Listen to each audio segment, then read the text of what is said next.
நம்ம வந்து கான்டாக்ட் பண்ணி தப்பிச்சிடலாம் அப்படின்ற மாதிரி யோசிச்சுட்டு இருக்கும்போது இங்க நம்ம திமிரு பிடிச்ச பையனை பாத்தீங்கன்னா ஒரு இடத்துல உட்காந்து சோகமா ஒரு போட்டோ பாத்துட்டு இருக்கிறான். சோ என்ன போட்டோனா அது அவனுடைய அப்பாவுடைய போட்டோ தான். அவனுடைய அப்பாவும் இருக்கிற மாதிரி. சோ இப்ப ஜெயில இருக்கிறாரு போல. யாரோ ஃப்ரேம் பண்ணி இந்த மாதிரி தப்பா பிடிச்சு கொடுத்துட்டாங்க போல. அதனால ஃபீல் பண்ணிட்டு இருக்கு. அதை பார்த்து எல்லாருக்குமே இப்ப அந்த திமிரு பிடிச்ச பையன் எதுக்கு இப்படி இருக்கான்றத புரிஞ்சுக்கிறாங்க. அப்ப அந்த இடத்துக்கு நம்ம ஹீரோ அந்த மேப் எடுத்துட்டு வந்து காமிச்சு, இங்க பாருங்க இந்த இடத்துல தான் கண்ட்ரோல் ரூம் இருக்கணும். சோ நான் அந்த இடத்துல போய் தேடி பாக்குறேன். அது வரைக்கும் நீங்க எல்லாருமே இங்க சேஃபா இருக்கணும் போது நம்ம ஹீரோயின் என்ன சொல்றாங்கன்னா, நானும் அவன் கூட வரேன், நம்ம 2 பேரும் போலாம் அப்படின்னு சொல்ல மத்தவங்களும் சரின்னு சொல்லிடுறாங்க. ஏன்னா ஹீரோயின் வந்து ரொம்ப தைரியமான பொண்ணு இல்லையா, அதனால அவளும் நம்ம ஹீரோவும் பாத்தீங்கன்னா அந்த இடத்துல இருந்து கிளம்பி கண்ட்ரோல் ரூம் செக் பண்ண போறாங்க.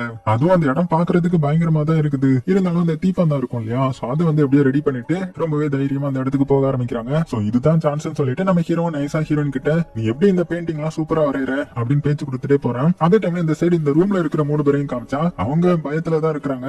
அதுலயும் அந்த குண்டை இருக்கான் இல்லையா, சோ அவன் பயத்தோட உச்சத்துக்கு போய் என்ன பண்றானா அப்படியே ட்ரம்ஸ் வாசிக்கிற மாதிரியும் வாயிலேயே மியூசிக் போட்டுட்டு இருக்கான். சோ இத கேட்டதுமே நம்ம திமிரு பிடிச்ச பையன் வந்து என்ன வளரிட்டு இருக்கிற, இந்த மாதிரி பேசாத, இரிட்டேட் ஆகுதுன்னு போது டேய் நீ சும்மா அவனுடைய வேலையை பாடுறான்னு சொல்லிட்டு அவன் தள்ளிவிட. சோ இப்படி மாத்தி மாத்தி சண்டை போட்டுட்டு இருக்கும்போது நம்ம குயினி பொண்ணு அந்த இடத்துக்கு வந்து என்ன நீங்க சின்ன பிள்ளைத்தனமா சண்டை போட்டுட்டு இருக்கீங்க, எனக்கு அவசரமா சுச்சு வருது, என் கூட யார் வரா, தனியா போக பயமா இருக்குதுன்னு போது நம்ம திமிரு பிடிச்ச பையனை பாத்தீங்கன்னா சரி வா போயிட்டு வரலாம் அப்படின்னு சொல்லிட்டு அவன் அந்த குயினி பொண்ணை கூட்டிட்டு சைடுல ஏதாவது நல்ல பிளேஸ் இருக்கான்ற மாதிரி பார்க்க போறாங்க. அதே டைம் இந்த சைடு நம்ம ஹீரோவும் ஹீரோயினும் ஒரு இடத்துக்கு வந்திருப்பாங்க இல்லையா, அவங்க அப்படியே தேடி ஒரு இடத்தை கண்டுபிடிக்கிறாங்க. என்ன இடம்னா இந்த இடத்துல நிறைய லைட் செட்டப்லாம் யாரோ செட் பண்ணி வச்சிருக்காங்க.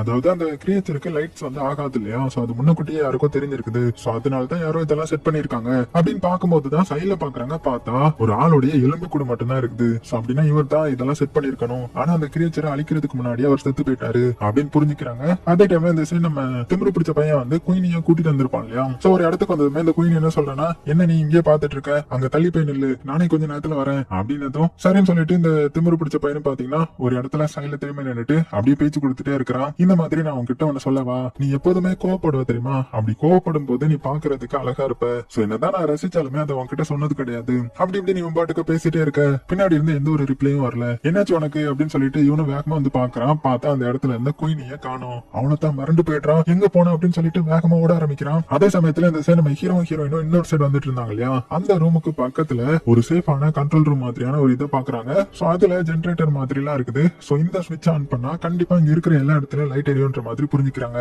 அதே சமயத்துல இந்த சைடு நம்ம திமிரு பிடிச்ச பையன் குண்டு பையனை கூட்டிட்டு வேகமா அந்த குயினி பொண்ணை தேடிட்டு இருக்காங்க. எங்க போனானே தெரியல. அப்படியே ஒரு இடத்துக்கு வந்து அப்படியே சாக்காகி எதையோ பாக்குறாங்க. என்னன்னு பார்த்தா அந்த குயினி பொண்ணு கீழே இருக்கிறா, அவ மேல அந்த கிரியேச்சர் இருக்கு இல்லையா, கிரியேச்சர் இருந்துகிட்டு அவளை வந்து அட்டாக் பண்ணிட்டு இருக்குது. ஏதோ ஃபீட் பண்ணிட்டு இருக்கிற மாதிரி தெரிய.